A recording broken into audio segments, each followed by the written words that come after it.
noche. Ajá. Era de muy buena. Qué lindo. La educación. Vamos a encontrarnos en la jornada del día de hoy con una persona que viene trabajando hace muchísimo tiempo, que ha estado mucho tiempo vinculada a la educación, como es Roberto Zuaina. Gracias por venir. No, un gusto, muchas gracias.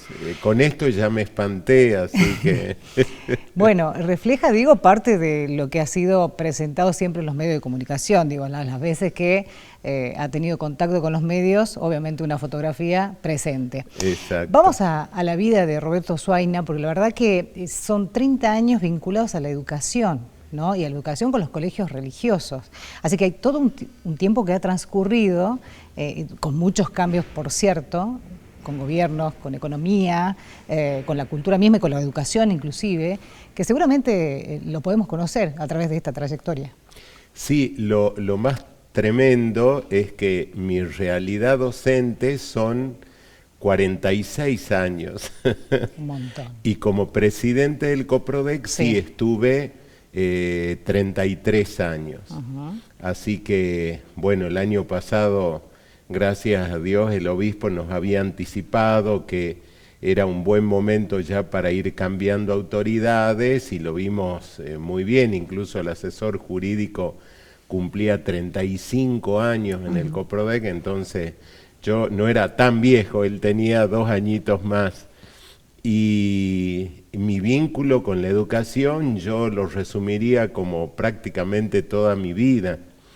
Y gracias a Dios sigo en los colegios, y digo gracias a Dios porque no es una tarea que realmente esté añorando irme, sino me sigue atrapando y sigo comprometido.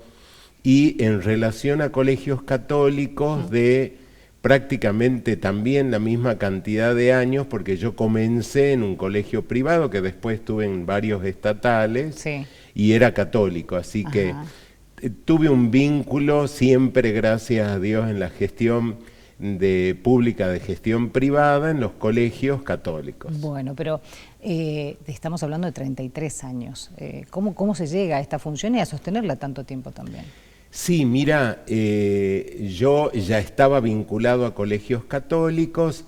En ese momento, Monseñor Blanchut, ¿te acordás de Monseñor Blanchut?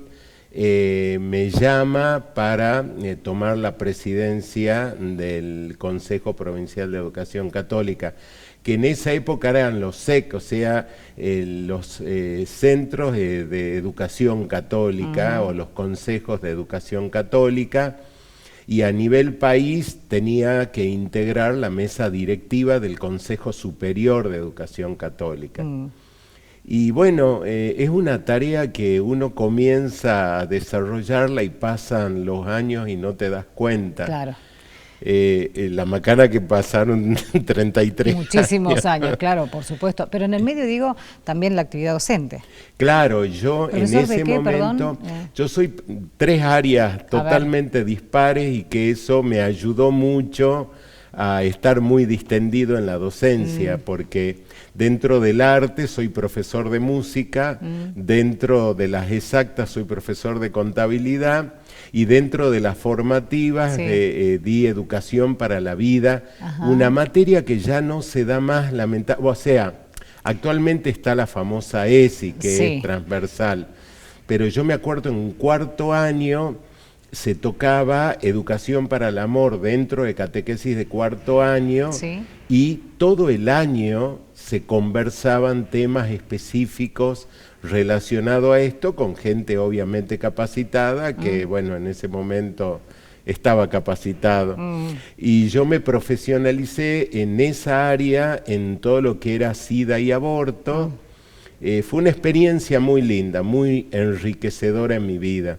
Entonces, daba contabilidad, que los chicos de 5º año en el colegio comercial estaban 7 horas conmigo, o sea, pobrecitos, en la semana ya no daban más.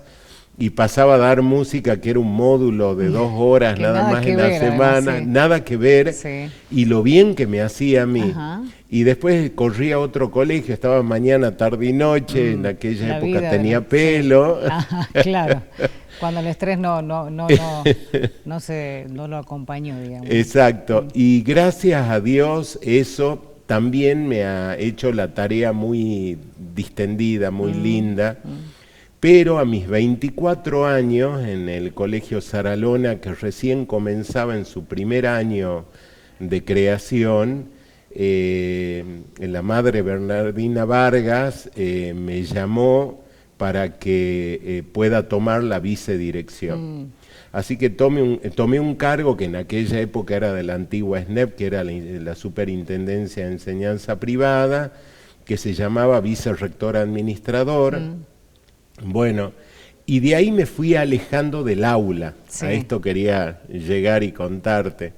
Y al irme alejando del aula, ya con cargo directivo, la madre tuvo que viajar de urgencia a Italia en aquella época, así que estuve casi un poco más de medio año como rector. Y bueno, después ya seguía cuando volvió la madre de vicerrector. Cuando ya estaba de vicerrector, pasé al Coprodec, que se sumaba, o sea, todo lo que te cuento no restaba, sino sumaba actividades. Y el Coprodec fue siempre una actividad honores, no sé, apostólica, ligada al arzobispado. Pero que tiene una entrega claramente, porque es el representante, la voz, la cara visible. Exacto, y eso empezó a tomar más relevancia incluso a nivel país, a través del Consudec.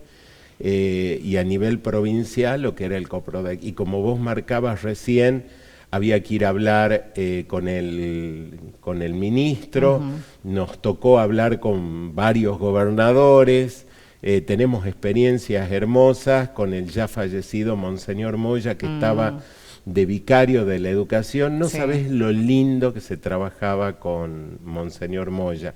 Actualmente, o sea, con Monseñor Blanchut trabajamos hermoso, trabajamos muy, muy lindo con Monseñor Carnielo también, y seguimos trabajando muy lindo, pero tengo hermosos recuerdos ya desde incluso de mi adolescencia con Monseñor Moya, que realmente fue muy enriquecedor. Hacía cosas que uno por ahí las cuenta y demás, y vos decís, por qué ejemplo, bárbaro. ¿qué? Porque la gente pensará, digo, bueno, a ver, ¿qué era lo tan lindo, digo, no? Mira, trabajábamos mucho en equipo. Sí, bueno, eso es importante. Lo lindo que cuando no hay celos de cargos, de cosas, además trabajás muy lindo en equipo. Y él era el vicario de educación, teóricamente teníamos divididos los roles. El vicario y el arzobispo se dirigían con el gobernador, los presidentes de consejos con los ministros. Y entonces por ahí obviamente te llamaban y te decía, Monseñor, andá vos, Teddy, a hablar con el gobernador porque yo no voy a poder. O al revés, por ahí había que ir a hablar con el ministro y decía, Monseñor, acompáñenos, qué sé yo. Él siempre estaba dispuesto. Y una de las cosas más interesantes, era una persona que era muy jocoso y demás, pero la gente lo veía muy serio, tenía mucha presencia y era de poco hablar. Esto es lo que te quería contar. Entonces, en las reuniones, como lo estás descubriendo, el de mucho hablar era yo y él era el de poco hablar, pero cuando hablaba era de temer, era fantástico. Y sabés que llevaba siempre una carpetita, nunca me la voy a olvidar, y quien lo han conocido se deben acordar, él siempre aparecía con su carpetita de hoja de colegio, de 3 agujeritos, que lo acompañaba con anillitos. Él iba con su carpetita, él estaba en la reunión, escuchaba, anotaba, escuchaba, anotaba. Y nosotros descansábamos en su carpeta. ¿Por qué? En las charlas, en ese momento, ya sea con el ministro, con el gobernador, y por ahí había mesas de trabajo, los políticos se olvidan lamentablemente de muchas cosas que prometen. Claro. Pero si tenían un Monseñor Moya que anotaba todo, era de temer. Claro. Entonces por ahí, y bueno, yo tenía buena memoria, y por ahí decían lo que pasa, que vamos a hacer tal cosa y tal otra. Entonces yo en esos momentos ya en el equipo como trabajamos, lo miraba a Monseñor como diciendo auxilio. Claro, usted y tiene Monseñor, sacaba la carpetita. En un silencio que era de temer, te vuelvo a repetir, él empezaba a las Recordemos, hojitas volvamos a al hacer acta para de la atrás. reunión del día tanto. Dice, usted el día tal, hace 3 años, se comprometió a tal y tal cosa y no lo logramos hasta el día de hoy. Y era un silencio sepulcral con una presencia y quedaba mudo, ¿no? El otro. Claro, no resistían archivo con Monseñor, digamos. Hermosa, a la carpetita la amábamos. Cada vez que él aparecía le decíamos, ha traído la carpetita, Monseñor, se pelaba de risa con nosotros. Sí. Bueno, así experiencias muy lindas que te podría contar con Monseñor Blanchard, con Monseñor Carnielo, pero lo cuento con mucho cariño porque como falleció y tenemos un gran recuerdo de él, me haces acordar ahora con ese mismo cariño y te lo cuento. Está bueno conocerlo también y que la audiencia, conozca, estas Sin duda. cosas que solamente pasaron en un cuarto con un par de personas nada más y el resto no lo sabe. Exacto. Pero bueno, el trayecto larguísimo, en la docencia también, un poco apartado después, pero bueno, ¿qué pasó antes de ser docente? ¿Y qué vinculación con los medios de comunicación tuvo? Porque algo me enteré. Entonces está muy bueno conocer también esto que creo no lo sabe mucha gente también. Sí, porque era medio oculto, oculto en el sentido que yo estuve relacionado siempre a lo que es educación y me apasionaban los medios en el hecho de poder hacer alguna vez en mi vida programas de radio o algo por el estilo. Y tuvimos la suerte alguna vez de incursionar, tuvimos porque éramos un grupo que trabajamos, por decir trabajo, porque era un espacio cedido, comenzamos con un espacio de 15 minutos en una radio que no está más, Génesis, que dependía de AM 840. Exactamente. Y en aquel momento nos dieron para un ciclo que se llamaba Navidad Joven, de 15 minutos de un novenario de Navidad. Pero el grupo que nos habíamos juntado decíamos, no vamos a ir con lo de siempre, de la charlita de siempre, y hablemos de otras cosas que nos preparen para la Navidad. Bueno, comenzamos con esos 15 minutos, pasábamos en ese momento música de Serrat, bueno, en ese momento se escuchaba mucho, con contenido, música con letras, hacíamos mención a las letras, qué sé yo. Y cuando terminó, pasó Navidad, nos llamó el director de la radio y nos dijo, me encantó el programa, busquen un sponsor. Busquen un nombre del programa y largamos, si se animan, 1 hora a la de semana 15 minutos, 1 hora. De regalo, el espacio cedido. ¡Wow! Ahí me di cuenta que me encantaba la radio. Claro, bueno. Y la radio tiene mucha magia, porque no ven esta foto. No se ve nada. El que escucha se imagina cualquier cosa. Sí, es re lindo, re lindo. Pero se llega. Y le pusimos un nombre que tenía un contenido oculto, se llamaba Contacto con el Cielo. Contacto con el Cielo era hacer un contacto nuevo con el cielo, que obviamente tenía un nombre oculto que era Jesús. Y bueno, así empezamos a crecer. Teníamos después el patrocinio de en ese momento, que ya no está más, una discoteca que nos prestaba los long play. ¿Qué estaba hablando de H.R. Maluf? También estuvo Maluf. Comenzamos con Fono 1, ¿te acordás? Tremendo lo que te estoy contando. Sí, allá lejos, sí. Y después con H.R. Maluf. Y hermoso, nos empezó a ir muy lindo, muy, muy lindo, pero como era fuera de ser un espacio cedido, no era pago. Claro. Entonces lo hacías por pasión y punto. Y gusto, claro. Nada más. y había que preparar el programa, era una vez a la semana, pero no podías ir a improvisar, a pesar que parecía improvisado. Bueno, lo cierto es que también, digo, tiene todo, más allá de la preparación del programa, esto de tratar de llegar a la audiencia con un mensaje oculto sin que se den cuenta. Exacto. Y ya te cuento algo que estuvo fantástico. Sí, seguro.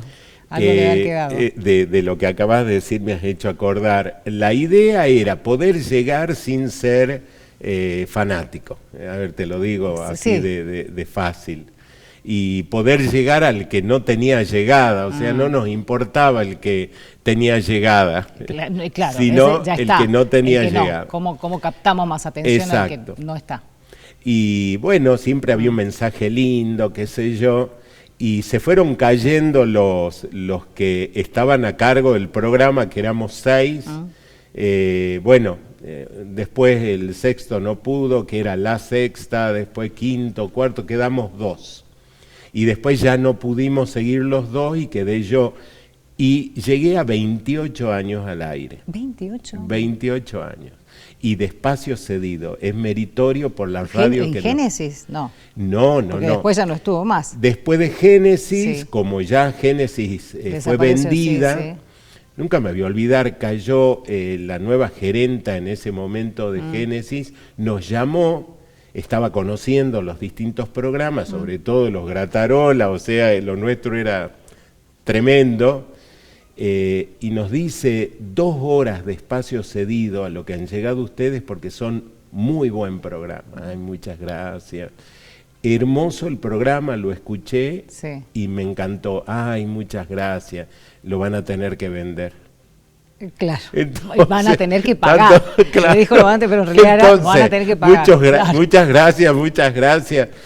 Bueno, en ese momento éramos 2, uno trabajaba en el banco, en aquella época ya estaba el banco, no en Macro, no en Noroeste, y yo estaba vinculado a la docencia. Le decíamos, mire, el problema nuestro, que no, nuestro fuerte no es los medios, mucho menos salir a vender el programa, así que lamentablemente lo vemos medio imposible, a no ser que usted nos quiera acompañar. Ay, sí, yo encantada los acompañaría, pero esto sale mucha plata. Claro, y ahí quedó. Entonces dijimos, bueno, ¿nos permitiría hacer el último programa para despedirnos? Sí, el que viene es el último programa. Bien. En ese momento salimos con Martín, un amigo muy querido, y vamos a La Profesional, que estaba en Canal 2, ¿te acordás? Sí, allá en la Avenida Uruguay. Sí, en la rotonda. Bueno, fuimos, nos recibieron muy lindo, muy bien. ¿Ustedes son de Contacto con el Cielo? Claro. Sí, qué lindo que nos conozcan. Además, estamos hablando hace 25 años atrás, más. Sí, más. Tal vez 28, 30. Más de 30. Entonces tampoco habían tantas radios, tantos medios de comunicación. Entonces, algo que se destacaba claramente, era conocido por muchos. Y bueno, ¿cuándo quieren comenzar? Porque le contábamos, mirá, tuvimos este problema, un espacio cedido. Sí, lo conozco, no sabía que el problema que han tenido. ¿Cuándo quieren comenzar? Jorge Hesterfeld, me encanta Jorgito. Sí. Y mirá, Jorge, que cuando vos quieras, bueno, comiencen sábado a la tarde. Y así que fue una experiencia muy linda porque el último programa en una radio anunciamos que íbamos a estar en la otra. La ética, olvídate en ese momento. Y la verdad que en ese momento era, sos de este medio, con esta bandera, ¿no? Y uno se tenía que casar y pero morir. Pero nos dieron una patadita, así que hasta luego. Perdieron ellos, claro. Y comenzamos en Profesional, estuvimos un tiempazo también hermoso, hermosas experiencias. Un apoyo incondicional de la gerencia, estaba Jorge, estaban otras personas, ahora no recuerdo. La cuestión que, bueno, empezamos a crecer, después Profesional también nos macaneaban porque decían que tenían que tener cuidado con nosotros porque donde íbamos después las terminaban vendiendo. Ah, claro, por las dudas. Así que después fuimos a La Cielo, que no estaba donde está ahora, sino en el pasaje, en la 12 de octubre, en el pasaje. Y después en algún momento la gente de H.R. Maluf nos dijeron, che, dejen de llevar la música de H.R. a otro lado, vénganse con nosotros. Así que nos fuimos a H.R. Maluf. Y de H.R. Maluf, que también después está feo todo lo que te lo estoy contando y ya me da miedo. ¿Por qué? Porque también la radio... claro, es verdad, después ya desapareció H.R. Maluf. Los espacios cedidos, bueno, sí. pero bueno. Era complicado. Yo ya estaba solo en esa época, ahí lo conocí a Vitín Lamberto, que tengo experiencia con Vitín para pelarnos de risa. Con él inventamos también, porque pocos programas hacían ese cruce, ahora es normal claro, que vos te vas y el otro te acompaña un rato y demás, ahí eran los momentos. Pase, digamos, exacto, el pase. entre programa y programa. Y de ahí fui con Alejandro Canaboso, actualmente a Level Rock, que, Level Rock se transformó, o sea, la frecuencia al aire la dejó de tener, pero sí fue a la web, y la web no fue lo mío. O sea, Contacto con el Cielo era un programa al aire, y tenía la magia del aire. No era lo mismo, no era lo mismo. Bueno, pero recorrió distintos medios, o sea que la gente escucha su voz, si desconoce, digo, ¿no? La voz ya identifica un montón. Mira, yo nunca decía quién era, una vez me corrigieron y me dijeron que estaba muy mal, yo hago lo porque mismo. al final del programa, que de repente saludaba y decía, que no daba aquí Teddy Swaina te saluda, qué sé yo, nada. Todo era Contacto con el Cielo, el próximo encuentro de Contacto con el Cielo, y porque ya tenía yo mi encaje televisivo en relación al Coprodec y no me gustaba mezclarlos tanto, ni predisponer. Y acá, entre paréntesis, te cuento, nosotros terminábamos, y yo continué hasta el fin del programa, 28 años, terminábamos con el Evangelio del día domingo. Leíamos el Evangelio, pero cómo lo leíamos era un problema. Iba a preguntar, digo, ¿cómo? Porque entonces ahí ya es como que la gente entiende por dónde va, y a veces, el que se siente como invadido prefiere cambiar. Me acuerdo, la música de fondo era Queen, alguno que vos dirías, no, está loco. Nada que ver. Y nunca lo anunciábamos como evangelio, ni terminábamos es palabra de Dios. O sea, comenzaba la música de fondo, venía la lectura, que por ahí nos llegaban mensajitos o nos llamaban, porque era la época que también llamaban, que de dónde habíamos sacado ese texto tan lindo. Era hermoso. Esa experiencia que vos decís, el que nunca escuchó ni lo leyó y que te pregunte de dónde lo está, era impagable. Una estrategia en la comunicación, digo, para llegar con un mensaje tremendo, ¿no? Y un día me llama el obispo, en esa época Monseñor Blanchot. Me dice, Teddy, vení, quiero hacerte una consulta. Y me muestra una carta, dice, ¿vos puede ser que tengas un programa de radio? No sabía. Y le digo, sí, monseñor, yo tengo un programa de radio. No, qué lindo, te felicito. Pero ¿sabes que me llegó una denuncia? Y le digo, una denuncia, el programa era lo único que me podía faltar, una denuncia de mi programa de radio. No era una entrevista a nadie, no era acusar dice a nadie. Acá, gente muy ofendida, porque dice que lees el Evangelio sin hacer la presentación y con música profana. Escucha, imagínate Queen, pobrecito. Claro. Bueno, entonces le digo, mire, monseñor, yo le cuento cuál es el objetivo. Y le cuento rápidamente que era el programa que hacíamos y cómo terminamos. Me encanta, Teddy. Y agarró la hojita, nunca me voy a olvidar. Le hizo un bollito. Y la rompió en mi presencia y me dice, seguí así hasta que la gente que está entienda que es tan importante para Jesús el que no está. Claro, bueno, seguramente que aquellos que se quejaron son los que estaban. Obvio, no que no, obvio, el que no lo has leído como corresponde, has puesto música que no, ¿cómo puede ser? El fanatismo por ahí, ¿no? Hace que...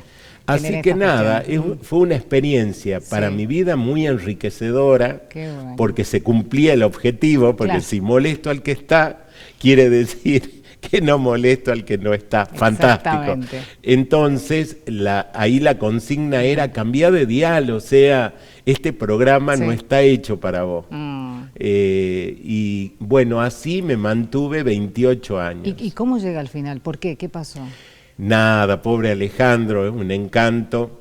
Alejandro tenía los lunes de 10 a 12 de la noche, o sea, era un espacio muy lindo, un horario muy lindo, gente que ya volvía de trabajar o estaba después de la cena, se mandaba saluditos, tenía una estructura muy linda, me acompañaba una amiga Silvana, exalumna, en realidad tenía una estructura muy buena música, la verdad teníamos muy buena música, y los comentarios, la consigna era no más de 3 minutos al aire.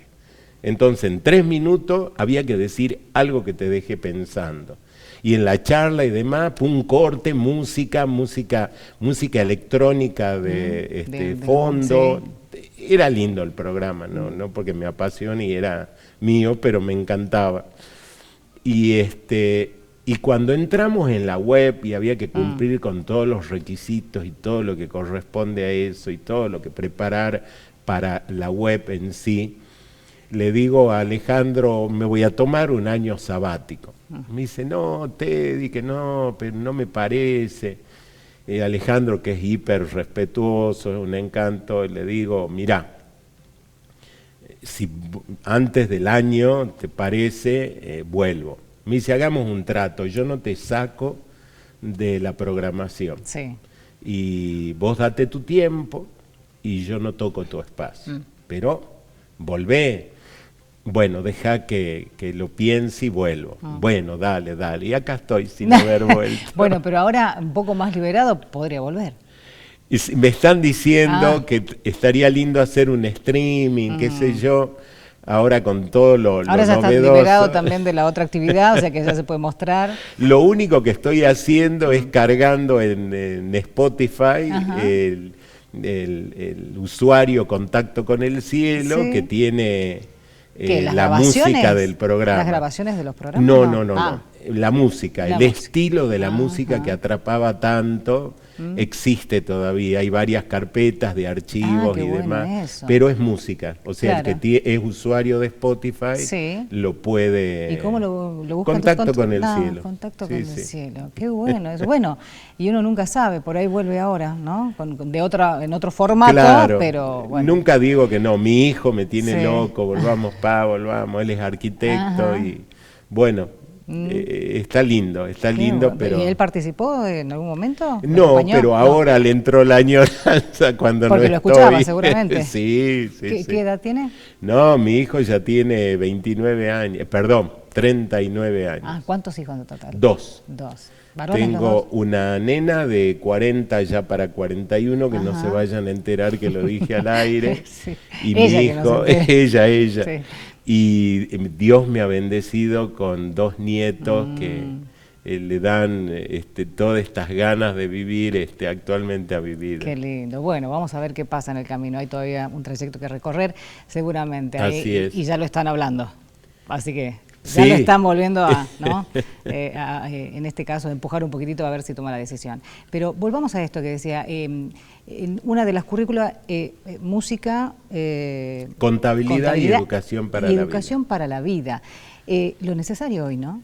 Mira, cuando apareció la famosa ESI, en la ley federal existía la materia y había que darla. Sí, pero ¿solo en los colegios privados? Porque no todos los colegios los tenían. Estamos hablando... Sí. ¿Te acordás cuando se habló tan mal de que los colegios de gestión privada estaban en contra de la ESI? Sí, fue un mito y fue una gran mentira. Yo en todas las entrevistas, lo que trataba de hacer es acordar a todos de que han tenido educación para la vida dentro de la currícula y estaba obligado cada colegio a dar educación sexual con ese nombre. Los colegios católicos, que nos parecía que tenía que ser más amplia la educación sexual, que no era tan solo la parte que la dábamos en biología y en otras currículas, obviamente tenía que ser algo más amplio y la dábamos dentro de la catequesis de cuarto año que se llamaba Educación para la Vida, que era educación sexual pero con temas mucho más polentas, por decirlo de alguna manera. Un poco más profundo, donde sí, están los valores, se hablaba del respeto. Exacto, se hablaba de los afectos, de las emociones, lo que es actualmente la ESI. Lo que sí dijimos que no nos podían, y esto te va a sonar interesante, no nos podían obligar a dar y qué no dar. No sé si me explico. O sea, vos no me podés obligar a mí, colegio de gestión privada, a decirme cómo voy a dar. Y cuando sale la ESI, en un tiempo muy controvertido y de un ataque muy grande a todo lo que era valores y calidad educativa, había que realmente jugarse por hacerlo bien y a dar lo mejor. Eso molestaba, y molestaba mucho. Entonces, nada, nunca renunciamos a dar lo mejor, a la calidad educativa y a dar una ESI verdaderamente comprometida. Actualmente se la sigue dando en todos los colegios católicos, transversalmente, o sea, a través de varias materias, y tanto es así, algunos colegios en el programa de cada materia, en el programa dice ESI 2 puntos y el tema relacionado a lo que es digamos, educación sexual integral. Claro. Bueno, ¿y qué diferencia se puede encontrar, digo, con la educación pública en cuanto a este tema, ¿no? Puntualmente. Y yo diría en cómo se lo da. O sea, yo no voy a decir cómo lo dan porque yo nunca lo di. O sea, hay una gran está diferencia. muy mal que yo haga alguna crítica a algo que no sé cómo lo están dando. Pero sí, por ahí tenía gente que venía de una escuela estatal a la gestión privada y te decían, ah, no, pero acá es más completa, acá se da... Claro, obviamente es interesante poderle dar un entorno mucho más global y con un contenido mucho más profundo desde el amor, por eso se llamaba Educación para el Amor, y en relación no tan solo a la genitalidad. Era agresivo pensar que alguien venía en una panerita a ofrecerte preservativos o una zanahoria fuera de contexto a decirte cómo lo tenías que usar. Entonces nos criticaban a nosotros que nosotros no enseñábamos. No, momentito. Dentro del contexto y cómo terminabas enseñando, hasta los padres te agradecían. Yo me acuerdo... Cuando daba Educación para la Vida, ya estaba de vicerrector, y yo les daba a los chicos tarea para el hogar, conversar con los padres de tal tema, porque después tenían que venir y contarnos, contarme concretamente, digo, en el aula, que habían conversado con sus padres. Obviamente, en aquella época, como actualmente sucede, sigue siendo un tabú conversar estos temas. ¿Sigue siendo hoy un tabú? Hoy los chicos te dicen, no, con los padres no, porque tienen internet. Y ya, si querés, hacemos la prueba que nos dice la IA. Y la IA, gracias a Dios, te tira muy buena, pues ya he información probado, al respecto. Te tira pero muy no es lo buena mismo. información. No es lo mismo. Claramente. Hablar con tu papá, con tu mamá, con un tío, con una abuela, un abuelo, de estos temas. Y que no haya un tabú, que no haya un falso pudor, sí un sano pudor, pero un falso pudor, que estas cosas no se hablan, y si no las hablan con ellos, ¿con quién lo van a hablar? Digo, me parece, antes era un tabú, hoy no sé si es un tabú, yo por ahí voy a diferir un poco de esto, porque me parece que en realidad justamente hay una desconexión, porque antes tal vez era difícil llegar con estos temas, como hijo, digo, al padre, para preguntar, pero hoy tal vez no es difícil hablarlo, porque en realidad estoy más conectado con esto. Claro. Tengo más acercamiento y comunicación con esto. Y de paso me hace la tarea que... Y todo lo demás. Entonces, ahí está, hay una desconexión más bien. Sí, más que me sea gusta, tabú. me gusta tu concepto, ¿No? porque es el más correcto. Porque en realidad ya no se busca conversar estos temas claro. con los padres. Pero sí cuando consulto, cuando converso, como me salen estos temas y Sí. por ahí lo consulto y demás, los chicos más formados en estos temas y más informados lo hicieron gracias a la conversación en casa. Bueno, ahí está. O sea, vos decís bárbaro, internet, bárbaro, el hacer la consulta a la IA. Porque uno tiene la hermoso. información, pero es frío, digo, Exacto. ¿no? Acá cuando te cuenta tal vez un mayor, tu abuelo, tu padre, tu madre, tiene otro contenido, tiene otra reflexión también, tiene otra llegada. Viene con la emoción Con la y el afecto que exactamente. obviamente no te lo da una IA. Por ahí, como te decía, cuando yo les daba la tarea y que conversen con la casa y demás, Sí. los papás cuando se cruzaban porque llevaban al hermanito más chico y me veían en la galería o en el patio, me decían, profesor, Qué linda pregunta. qué lindo lo que Tarea. nos está haciendo. Y sí, Claro. era medio molesto, lo hacía a Sí. propósito. Pero hoy por hoy sí me preocupa esto que te acabo de decir, chequeando hoy en estos años y en estos momentos la información mucho más llegadera hacia el corazón y la formación de nuestros niños y jóvenes a través de la casa. Claro. O sea que la casa no tiene jamás que ausentarse de la educación. Nosotros en los colegios somos nada más que un soporte, somos subsidiarios de la educación. Esto lo tienen que entender los padres. Y estos temas que son fundamentales, hasta la IA realmente, como vos decís, dará la información, pero la formación la da la casa. Totalmente. Bueno, ahí los valores, ahí el respeto, que cuando uno habla de sexualidad, tal vez el hombre, ¿no? El padre al hijo, hay cosas puntuales del respeto a la mujer y demás que no te lo va a decir la IA, por ejemplo, ¿no? Exactamente. Pero bueno, nos están formando así como muy individuos, muy individuales, Sí, muy sí, distantes uno del otro exacto. también, ¿no? Con un criterio propio. La vacío. comunicación Sí. hoy por hoy, esto de que estemos conversando y que te esté mirando a los ojos hace rato, es de fundamental importancia. Sí, sí, Mi gestualidad, sí. lo que estamos conversando, el hecho del tú a tú, creo que lamentablemente se está perdiendo incluso hasta en los momentos hermosos de encuentro que puede ser el almuerzo, la cena, el papá por ahí te dice, no, yo hago horario corrido. Mi almuerzo es la bandejita que compro o que me traen. Y yo encuentro a mi hijo el fin de semana, porque cuando voy a la noche, él se levanta tan temprano, una de dos, está haciendo los deberes o está durmiendo. Claro. Y vos decís, no es que sea un papá dejado, es un papá que está imposibilitado del encuentro. Entonces, ¿a qué apuesto? A la calidad del encuentro, porque a veces nos podemos mirar y juntar todos los días y está vacío de contenido. También pasa, en cambio, de repente, el buscar ese pequeño encuentro en la semana tal vez y sea un encuentro beneficioso, no de acompañar, no de que lo llevo al colegio. A veces me dicen, ¿quién cree que lo lleva al colegio, le da esto, le da lo otro? Perfecto, pero el encuentro...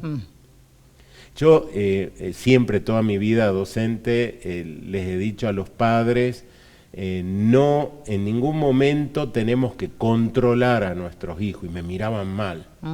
Dice, ¿cómo no? Claro. Un padre tiene que controlar a sus hijos. Sí. No, lo que verdaderamente tenemos es acompañar. Cuando vos acompañás a alguien, quiere decir que estás a su lado.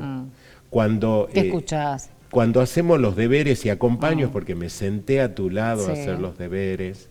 Cuando acompaño es porque te estoy escuchando, porque estoy conversando. Cuando acompaño es porque nos estamos mirando a los ojos y me estás contando algo y te presto atención. Necesariamente hemos dejado el celular para conversar. Vos me dijiste, Teddy, no te olvides de poner en silencio el celular.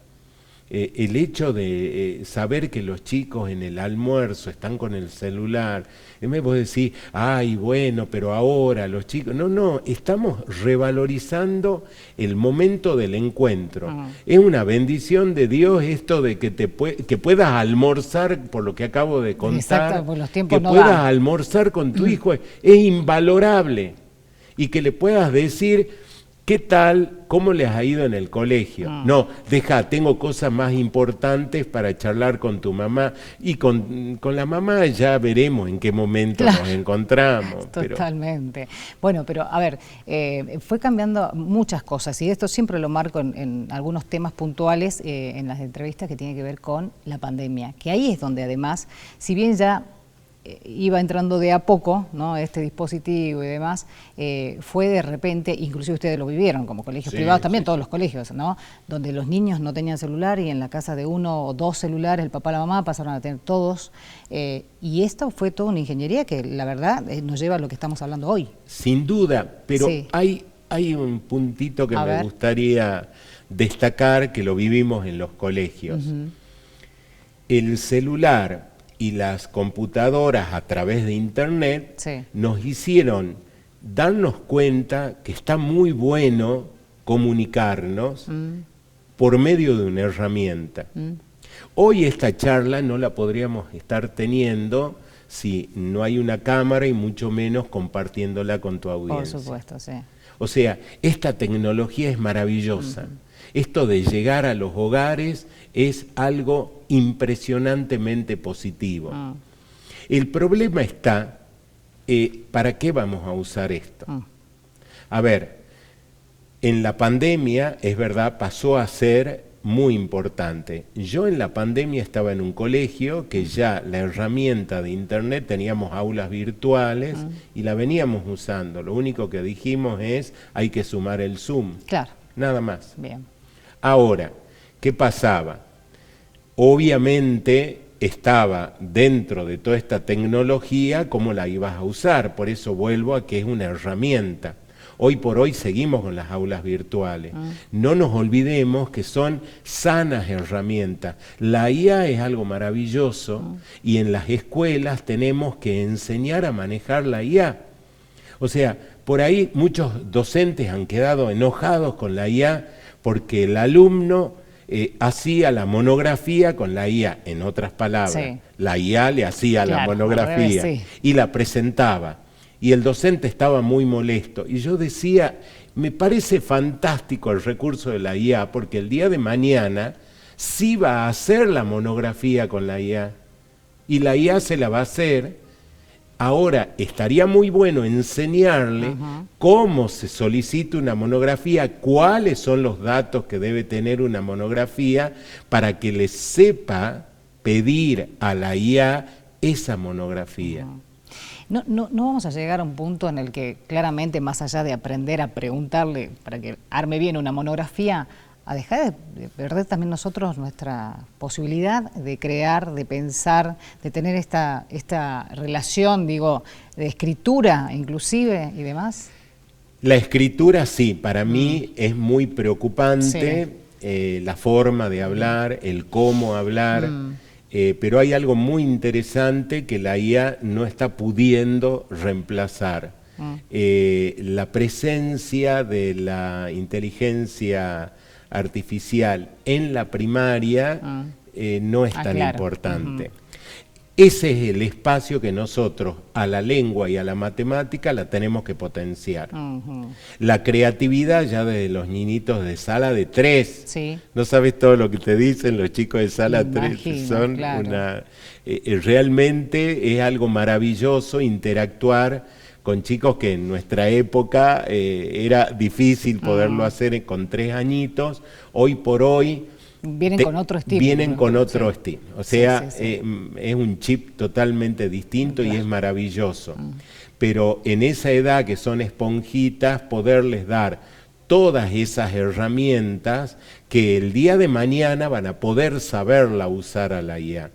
Entonces, te vuelvo a decir, todo lo que es lengua, y todo lo que es matemática no podemos bajar los brazos.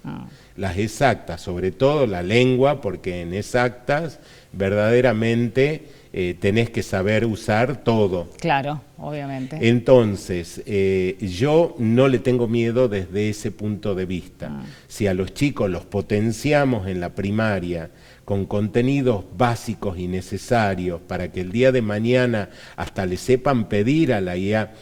Es más, les decíamos en algunas charlas de formación a los docentes, háganles investigar a los chicos qué les dice a cada uno de un tema la IA, por ejemplo. Y alguno que ahora se habla tanto que la IA llega a un punto que flashea y dice cualquier barbaridad, vos para saber que te dijo una barbaridad tenés que estar orientado. Claro, algo tenés que si saber. Si no te la comés. Por supuesto, claramente. Si no vos crees que está correcto. Sí, es verdad. Entonces, está lindo, bueno, en la clase de hoy, a ver, a vos qué investigaste, qué te dijo la IA, a vos qué te dijo, a vos qué te dijo. No es todo lo mismo. ¿Cuál será lo correcto? Bueno, ahí está. Ponerlos en duda es muy importante entonces también. Exacto. Porque hoy por hoy, si no llegamos a este mensaje que los chicos entiendan, van a captar cualquier información y van a creer que es la Exacto. La y hasta hacer la consulta. Sí. Che, che, ma, mirá lo que me dice. A veces mis nietos vienen, me hacen consulta y me preguntan algo y demás, y yo digo, vamos, hagamos la consulta. No hay nada que ver. A ver, volvamos a preguntar y esto está mejor. Esto es la verdad. Esto es lo correcto.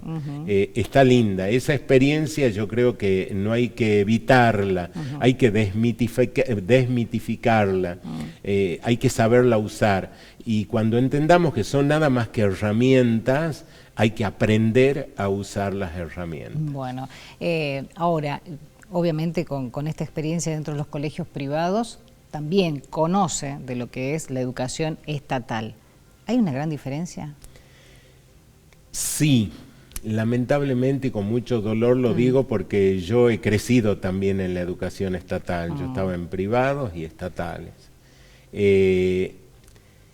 La calidad educativa depende mucho del docente. Esto lo voy a decir con un espíritu muy crítico y me voy a mirar primero yo. No quiero que ningún colega se sienta tocado, sino interpelado. Con mis años me animo a interpelar a uno que es más joven. La calidad docente la brinda el docente en el aula. Este docente que da su materia, su área en la gestión privada, así con el mismo compromiso que lo da en la privada, que lo da en la estatal. No puede haber dos docentes en la misma persona. No puede haber un docente que como allá el control es distinto a esto, y ya estamos hablando de control y acompañamiento, obviamente acá me relajo y acá me cuido. No. Y no me verseen a mí, que yo estuve en colegios de gestión privada y en gestión estatal, y no sé, a mí yo daba igual, o sea, que yo me acuerde, lo daba con el mismo compromiso porque me encantaba la materia. Y cuando de repente un alumno se enfurecía conmigo porque el asiento que había hecho usando la cuenta ventas, le ponía un 0 y el asiento estaba bien hecho, pero ventas había puesto con B larga, entonces yo le decía, está incorrecto. Y me decían, pero ¿por qué está incorrecto? Está perfecto, profesor. Y yo le decía, no, vos has hecho caja ventas y la cuenta ventas que yo estoy leyendo no existe en los planes de cuenta. ¿Cómo que no existe? A ver, tráeme una cuenta ventas con B larga y yo te corrijo. Ay, bueno, no. Claro. Entonces, lo hacía en todos lados. O sea, yo veía ventas con B larga claro, y me espantaba.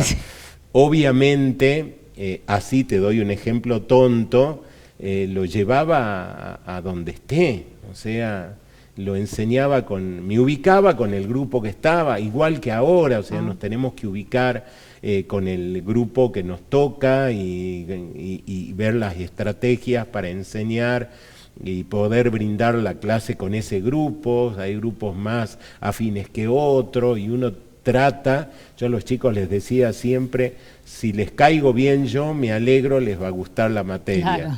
Si yo no les caigo bien, no se la agarren con la materia. Claro, agarrarse conmigo en todo caso, está bueno eso. Bueno, la verdad que uno de repente recuerda, digo, la docencia en algún momento de acá, ya atrás, 30 años atrás, y quienes a veces dicen, bueno, encontramos en esa docencia mucho compromiso, mucha vocación.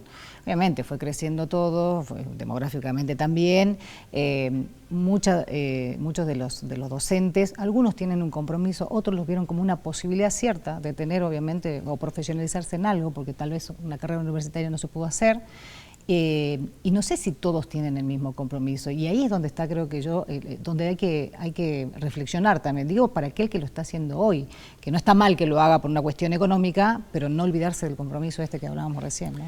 Mira, qué lindo lo que estás diciendo, porque en realidad es lo que te motiva. Usemos el ejemplo. También eso. Claro, usemos el ejemplo mío de vida que ha sido Contacto con el Cielo. O sea, nunca cobré un centavo y estuve 28 años. Pero alguien me va a decir, claro, pero así era fácil, tenés tu espacio radial porque laburabas de otra cosa. Es verdad, yo tenía que comer. La docencia que nos ha motivado a quienes hemos elegido la carrera de docente, enseñar. El compromiso de enseñar y la pasión de enseñar. Todo aquello que se hace sin pasión, la verdad, no llega. Y la enseñanza, con la pasión de enseñar, el chico se engancha enseguida. Porque vos empleás rápidos recursos. Si yo te contara de música y te pelarías de risa lo que hacía en aquel momento, y de repente vos decís, a ver, eso te saltaban las chispas de idea y demás para poder llegar al otro. Vos querías enseñarle y vos sabías que de esta manera te iban a odiar y realmente no iba a llegar este contenido. Tenía que ver la manera, los recursos, a ver qué hacíamos hoy que te entusiasme a vos y que termines aprendiendo este tema. En realidad, el hecho de esta pasión y además viene de la mano del enseñar. Si yo no tengo duda que todo docente frente al aula ha sido primero motivado por la pasión, te lo aseguro, que no fue por el bolsillo. No, claro, bueno, pero... Porque es una tarea que desde el vamos y una profesión desde el vamos que te dicen, no vengas a ganar dinero acá. Si tenés algo paralelo, fantástico, pero si venís a enriquecerte, estás equivocado. O sea que si hemos dicho bueno, hemos elegido con esta pasión de enseñar una profesión que realmente condice con nuestra pasión.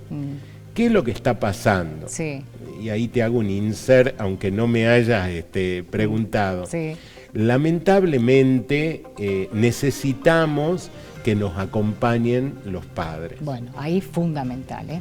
Bueno, lo cierto es que en este compromiso del docente lo que tienen que entender es que para que no odien la materia, tiene que buscar la forma de llegar, ¿eh? Bueno, gracias por acompañarnos. No, ha sido un gusto y gracias por haberme escuchado todas estas macanas que nos hacen reír. No, se conoció otras cosas y otras experiencias también que son muy buenas. Gracias. Gracias, muy amable.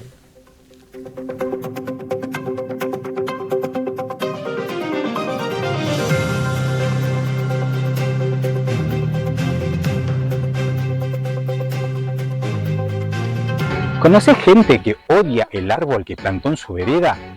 Porque las raíces le rompen el piso, le rompen las cañerías. Bueno, mira la cantidad de árboles que tenemos acá para plantar y te voy a enseñar cómo plantarlo para resolver este problema. Este método se llama hidrotropismo positivo.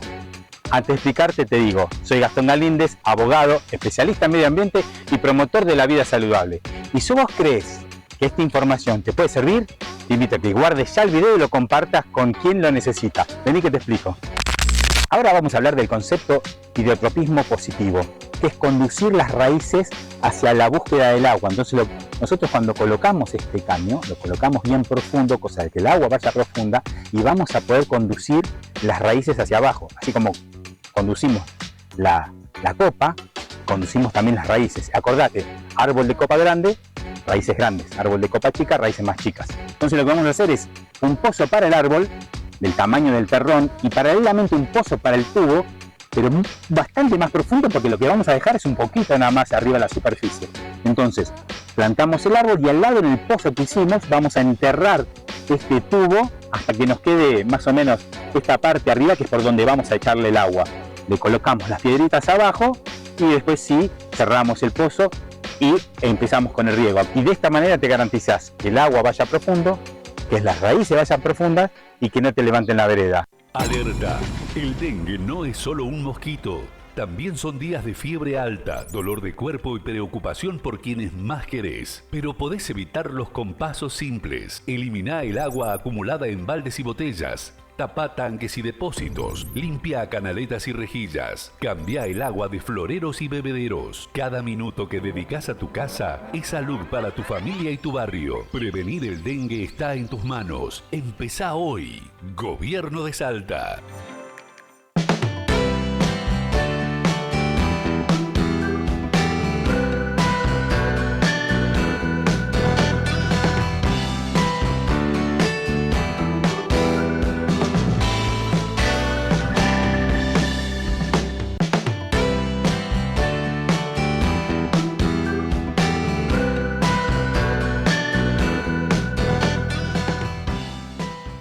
Recursos energéticos, minería salteña, litio, potencia, desarrollo, trabajo, rutas, progreso, energías renovables. Salta.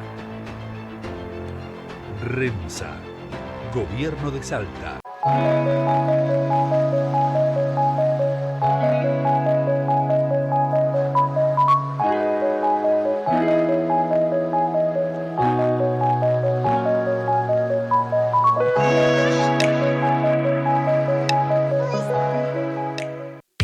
Ahora también podés recargar saldo desde Saeta App. Solo tenés que hacer clic en el botón de recarga virtual, ingresar el número de tarjeta y seleccionar el monto que quieras. El sistema te llevará inmediatamente a tu cuenta para finalizar la operación. Con esta nueva herramienta podrás realizar recargas de saldo más ágiles y directas e incluso guardar los comprobantes. Saeta, cada día más servicios para la gente. Llegar y encontrar todo fuego es triste para todos. Era una tristeza. Nos dejó en la nada. Todo lo que perdimos acá la vida. Yo lo que tiene esto. Por fin llegó el día. Comenzó la obra de recuperación del Mercado San Miguel. Este lugar es parte de nuestra identidad y va a volver a ser un lugar símbolo para toda Salta. Una ciudad que se levanta y mira al futuro con esperanza.